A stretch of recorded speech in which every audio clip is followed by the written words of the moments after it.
가슴에는 못 묻어서 수목장에 인천 초등생 살인사건 피해 엄마는 재판정에서 울지 않았습니다. 어제 피해자인 초등생의 어머니와 가해자가 사건 발생 후 처음으로 대면을 했습니다. 인천 초등생 살인사건을 좀 심층적으로 짚어봐야 될 것 같습니다. 최인영 변호사님. 네. 그런데 딸에 대한 증언을 할 때 어머니는 눈물을 한 방울 흘리지 않았다면서요? 그렇습니다. 살아남은 자의 슬픔, 살아남아 있는 부모의 슬픔을 느낄 수 있었는데요.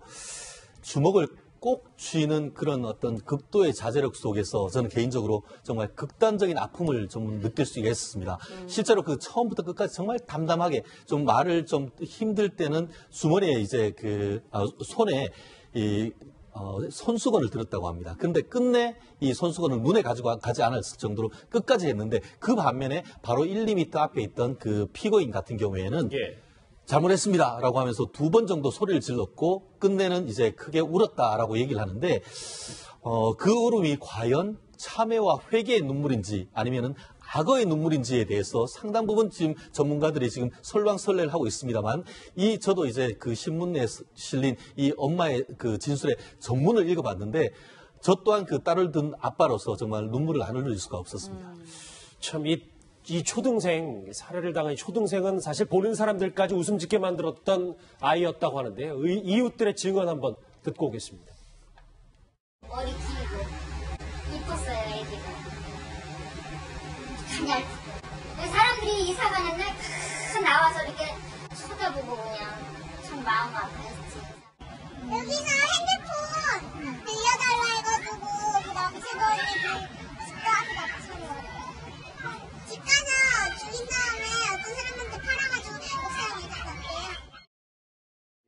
네, 어제 실제로 취재를 위해 법정에 갔던 기자들까지도 눈물바다였다고 하는데 실제로 이 어머니께서 생전에 스마트폰을 사주지 못한 것에 대해서 굉장히 자책을 했다 이런 얘기가 있더라고요. 맞습니다. 이 피해자 어린이는요, 이 김양에게 핸드폰 좀 빌려줄 수 있냐라고 물어보면서 접근을 했고 그렇기 때문에 범행에 당하게 된 건데요. 그를 두고 이 어머니는 원래 휴대폰을 사놨는데도 이 딸에게 주지 않았었다. 스마트폰이 애들에게 안 좋다기에 최대한 나중에 주려고 했기 때문이다. 이렇게 진술을 했습니다. 아직 주지 않은 휴대폰은 있는데 이 휴대폰 때문에 아이가 죽었다고 하니 얼마나 이 마음이 속상을 하셨겠습니까? 그렇기 때문에 피해자 어머니는 이런 말씀들을 하셨을 것 같습니다. 이게 그런 사건 당일에 가해자가 김양에게 핸드폰 빌렸다면서요? 그렇습니다. 그러니까 지난 3월 29일 날 12시 한 47분경으로 지금 경찰 조사 나와 있죠. 근데 지금 이게 밝혀지면서 한 가지 충격을 줬던 게 또 하나 있습니다. 뭐냐면 소위 말하면 캐릭터 커뮤니티에 만난 상황극을 연출하면서 만났던 그 공범인 박모양이라는 이 사람하고 메신저를 주고받으면서 나는 고층 아파트에서 초등학교 운동장을 바라다 보고 있는데 아이들이 노는 모습을 물끄러미 바라다 보고 있다라고 하면 그러니까 그 메신저의 답이 어떤 거였냐면 박모양이 그 중에 한 아이가 죽겠네 불쌍해서 어떻게 깍 이런 메신저 주고받은 게 이제 수사 결과 드러났거든요. 그렇다고 하면 이 김모양 17세 가해자는 이미 어떤 대상을 향해서 극단적인 어떤 그런 살인사건을 준비한 그런 심리적인 게 엿보인다는 측면에서 상당히 충격을 주고 있다. 이렇게 지금 보고 있는 것입니다. 이 피해 초등생의 여러 가지 주변인들의 반응을 들어봤다면 인근 어린 아이들은 이 가해자인 김양을 캐리어 아줌마라고 불렀다고 합니다. 무슨 얘기인지 한번 들어보시겠습니다.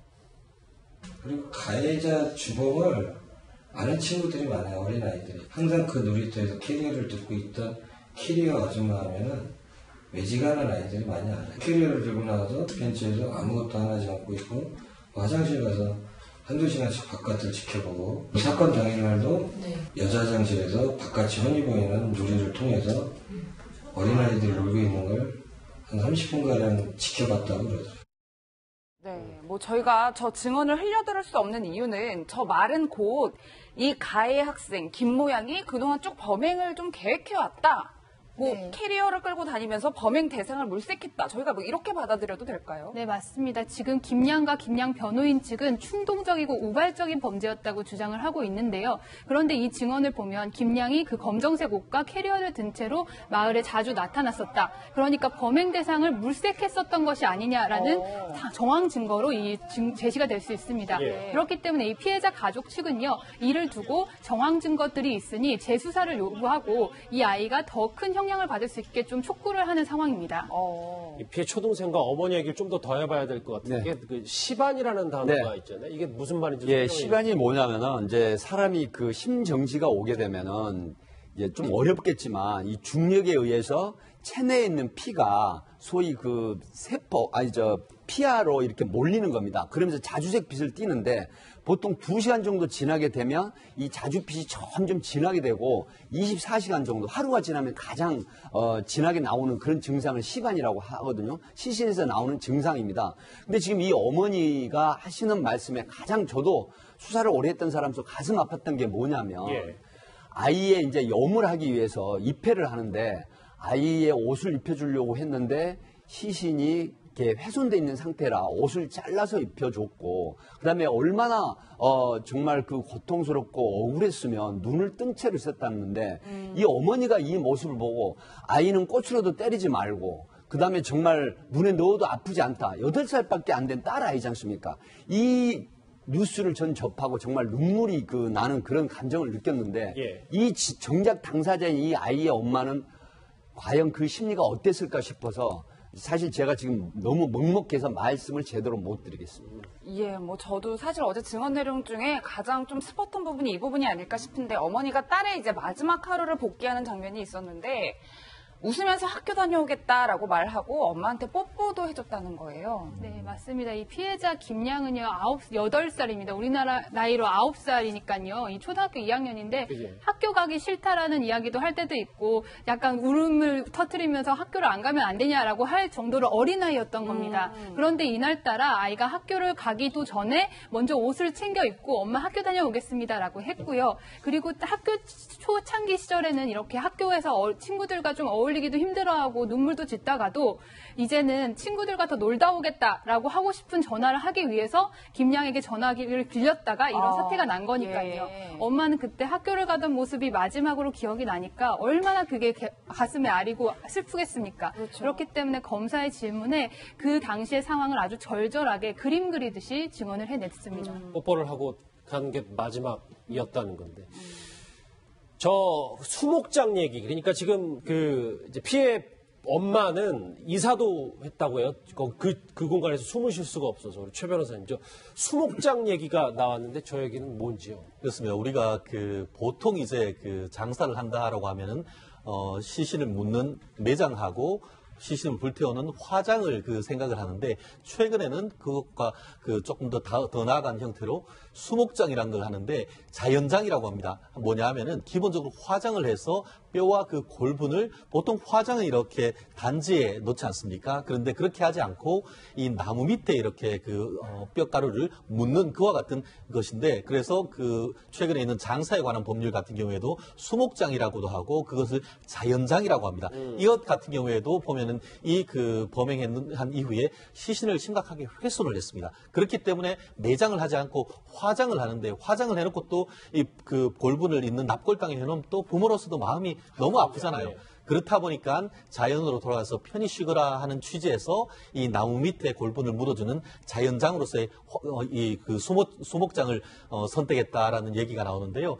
좀 더 정말 마음을 숙연해지는 그런 상황이 아닌가 싶습니다. 예, 뭐 실제로 저희가 자식을 먼저 보낸 부모의 마음을 어찌 헤아릴 수 있겠느냐마는 지금 해당 동네에서 살기가 힘들어서 뭐 이사까지 갔다 이런 얘기들도 나오고 있어요. 네, 맞습니다. 저희가 현장 취재를 해보니까요. 그 피해자와 가해자 집이 거의 떨어지지 않은 두 아파트 단지 내 두 동입니다. 그렇기 때문에 지금 두 집 다 비어져 있는 상태이고요. 아, 그래요? 네. 이 피해자와 가해자가 둘 다 이사를 갔는데 피해자 측은 어쩔 수 없이 그러니까 모두 다 피해자 가족들을 알기 때문에 그들만 보면은 혀를 차고 안타까워하고 그리고 그 사건 현장이 그 피해자가 살던 집과 너무 가깝지 않습니까? 그렇기 때문에 도망치듯이 이사를 갔다고 하고요. 이 피해자가 이사를 가던 날은, 피해자 가족이 이사를 가던 날은 동네 주민들이 다 나와서 다 위로를 해주고 서로 안타까워하는 마음에 같이 눈물을 흘렸다고 합니다. 예. 반면 이 가해자 집은 지금 비어져 있는 상태인데요. 가해자 가족들은 그 이사를 갈 때 밤에 아주 도망치듯이 이사를 갔다고 하고요.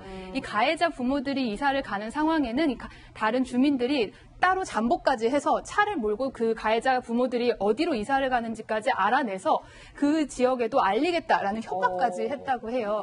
그 정도로 그 지역 주민들이 상당히 분노하고 있고 어떻게 우리 마을에 이런 일이 있을 수 있냐며 이렇게 크게 분노하고 있는 모습을 볼 수 있었습니다. 두 집 다 일단 이사는 다 했군요. 지금까지 이제 피해 아이와 엄마 얘기를 좀 중점적으로 해봤다면 이제 가해자인 김보영 얘기를 좀 해봐야 될 것 같습니다.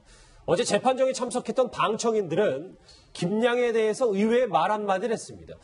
주변 사람 증언 한번 같이 들어보시죠. 제가 봤을 때는 전혀 뒤치는 기색이나 그다음에 그 아이로서의 모습이 너무 보이지 않는 거예요. 떨림도 없고 항상 차분하고 표정의 변화가 없었어요. 가해지게 되거나 있었어요. 아이들로 나온 얘기는 좀 엎드려 자면서 코를 골고 잤다는 것도 수업에 방해하면서 혼돈하고. 네, 뭐 증언들을 좀 종합해보면 공통되는 점이 이건 것 같아요. 네. 김양이 죄책감이 별로 없는 것 같다. 죄의식을 못 느끼는 것 같다. 이런 얘기인 것 같아요. 그렇습니다. 지금 그 같은 구치소에서 나온 그 증인이 또 증언을 한 부분이 지금 화제가 되고 있는데요. 그 너가 가해자이고 피해자에게 사과를 해야 되지 않느냐라는 이야기를 했다고 합니다. 그랬더니 나도 지금 힘든데 내가 왜 그 사람들에게 미안하다는 표현을 해야 되냐, 사과할 필요 없다라고 하는데 지금 전문가들 얘기가 굉장히 많이 나오고 있습니다. 이 김양이 주장했던 부분은 조현병이 있었다. 그다음에 아스퍼거 증후군이 있었다. 또 하나는 이중인격 내지는 다중인격이 있었다라고 주장을 했었거든요. 그런데 문제는 지금 프로파일링 기법이나 아니면 또 이런 게 있습니다. 그 PCL-R이라는 사이코패스의 그 테스트 이제 중점 항목이 있는데 보통 미성년자, 그러니까 소년범에 대해서는 이 조사를 사실 하지 않습니다. 하지만 그럼에도 불구하고 지금까지 두 가지 유형을 이렇게 보면 피해자의 고통이나 슬픔, 감정이입이 전혀 없어요. 그리고 상대방에 대한 부분은 나의 도구로 사용하는 이런 형태가 사이코패스나 소시오패스 기질이 나오는 거거든요.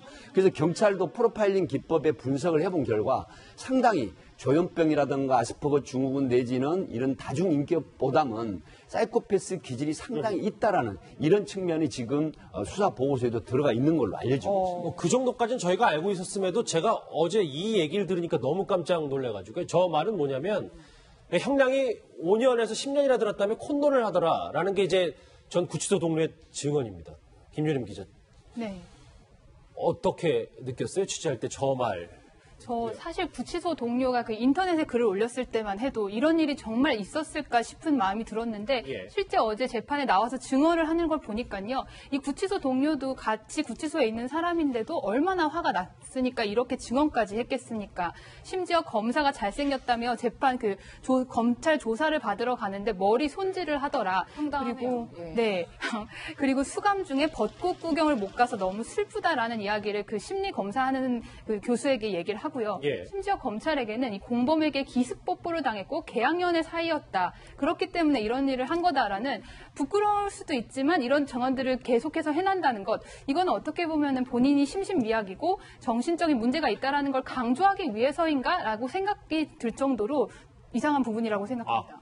검사가 검사 외모를 얘기하면서 본인 스스로 꽃단장도 한 거예요? 네, 맞습니다. 그 모양은? 실제 저희가 인천지검에 가서 이 사안을 취재를 했는데요. 인천지검 안에서도 이 이야기가 상당히 화제가 됐다고 합니다. 도대체 어떤 검사길래 이 김양이 이런 식으로 꽃단장까지 했다고 하는 거냐. 이게 사실인가라고 이슈가 됐다고 하는데요. 그 검사들 말을 들어보면 실제 외모가 좀 특출난 검사가 있다고 해요. 그렇기 때문에 너 때문에 이런 이야기가 나왔을 정도다. 그 정도로 김양이 황당하고 이상한 아이임은 틀림없다라고 결론이 났다고 합니다. 예, 저는 또 최 변호사님 좀 황당한 진술이 나와서 좀 이걸 짚어보고 싶은데요.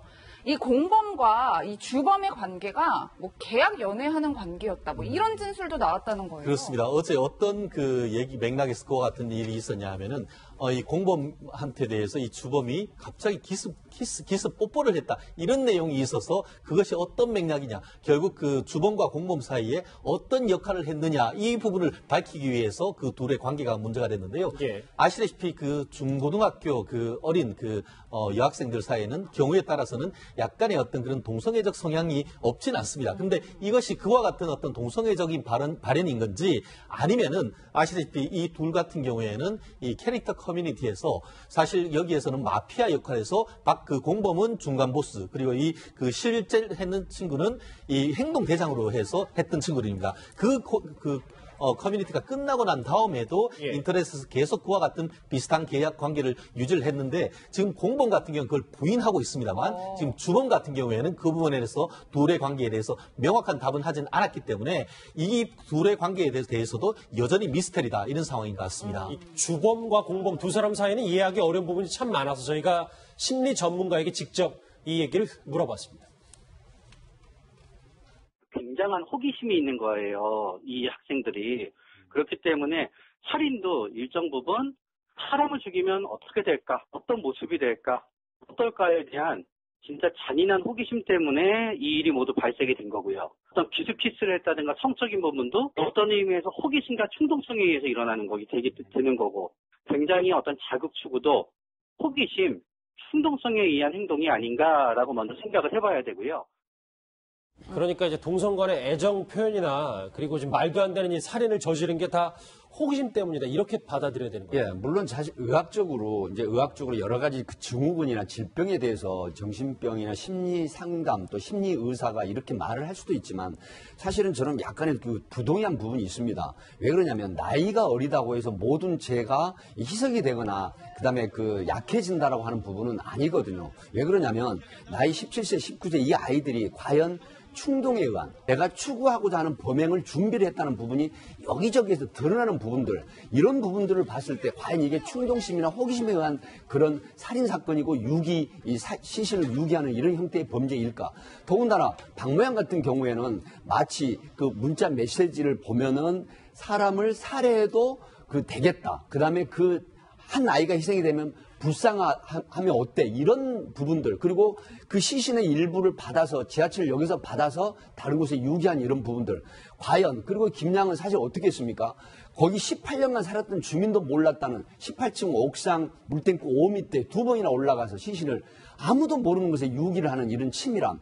과연 이런 부분들이 충동심이나 호기심을 충족하는 범죄라고 보기에는 너무 끔찍하다. 그래서 지금은 비록 청소년이나 미성년자 범행이라 하더라도 시대가 바뀌었습니다. 사실은 저는 이 어머니 마음을 다시 한번 생각을 해봐요. 왜 그러냐.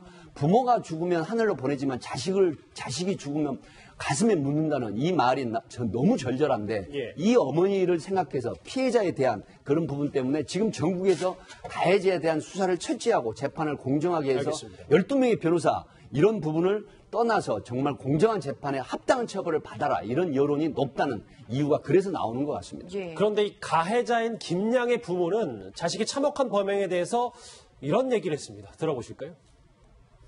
맨날 울고 이제 좀 정신 차려 반성하고 있는 것 같아요. 처음에는 제정신이 아니더니 다 거짓말이에요. 분명히 어떻게갖고 얼마나 동물이 이뻐하는데 제가 해봐 지금 집에 놓질 않아요. 피해자분들한테는 정말 죄송스럽고요. 사과도 빌려고 그러는데 그분들이 만나주질 않네요. 도무지.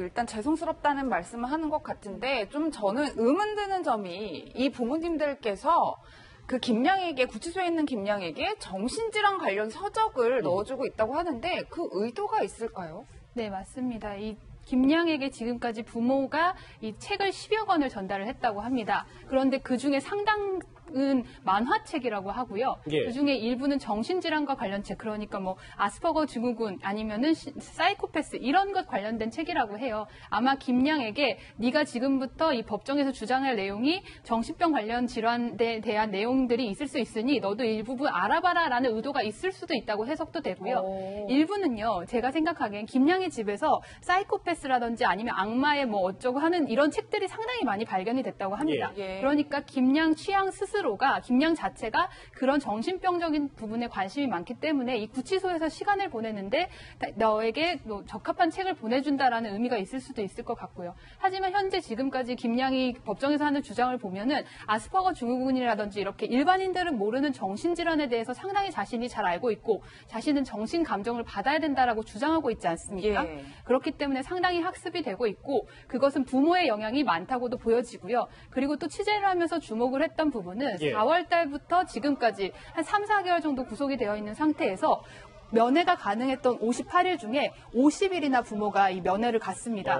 그 정도로 이 김양의 형량을 유리하게 하기 위해서 부모가 상당히 노력을 하고 있다라는 정황 증거로 볼 수 있을 것 같습니다. 김유린 기자가 이걸 쭉 취재했는데 뭐 여러 가지 질문들을 핵심 포인트 다 짚어봤지만 좀 못다한 얘기라든지 좀 이 취재하면서 어떤 생각이 들었는지 간단하게 말씀을 좀 해주시면 됩니다. 네, 이 김양은요 사실 왜 이 어리고 이 약한 9살의 소녀를 범행 대상으로 삼았나 이 부분에 저희는 가장 집중을 했습니다. 김양은 어떻게 보면 6, 7년 동안 정신질환을 앓아왔고 우울증을 겪었고요. 그리고 가정 안에서 자신의 안정성을 느끼지 못했던 것 같아요. 그렇기 때문에 캐리어를 들고 초등생들을 바라보면서 해맑고 티 없는 아이들을 보면서 일종의 시기와 질투 그리고 나에게 없는 천진난만함들을 느꼈기 때문에 약한 존재를 공격한 것 아닌가라고 저희가 취재를 하는 과정에서 프로파일러들이 공통적으로 지적을 했습니다. 그렇기 때문에 저희가 이 김양의 가족에 대해서 취재를 하는데 집중을 했고 이 가족들은 상당히 조금 유복하다라고 볼 수도 있을 정도로 안정돼 있는 가정